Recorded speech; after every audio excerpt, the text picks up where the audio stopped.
আজকে কাজ থেকে আসলাম 5:30টার দিকে, এসে খুবই টায়ার্ড ছিলাম, কিচ্ছু করতে ইচ্ছা করলো না। তারপর করিও নাই, অনেকক্ষণ রেস্ট নিলাম। আসলে লাস্ট 2 দিন এত প্রেশার গেল, মানে অনেক রান্নাবান্নাও ছিল, আবার বাংলাদেশ ফেস্টিভ্যালে একটা স্টল দিয়েছিলাম, এর জন্য অনেক কাজ করতে হয়েছে। এজন্য আজকে কাজ থেকে এসে মানে জাস্ট লাইক রেস্ট নিয়েছি। নিয়ে তারপর শাওয়ার টাওয়ার নিয়ে নামাজ টামাজ পড়ে তারপরে খেলাম। খাওয়াগুলো আজকে কিছুই রান্না করি নাই, এগুলো আগে 2 দিন আগের রান্নাই ছিল।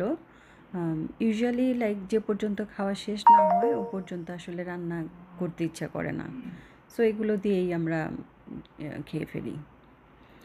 আজকে ছিল গরুর মাংস, ঢ্যাঁড়স আর লাউ চিংড়ি। আমার ছেলে যদিও অতটা খেতে চায় না ভাত মাংস, কিন্তু যদি মাখিয়ে খাওয়াই দিই তাহলে খেয়ে নেয়। সো এই সিম্পল ডিনার করলাম আজকে।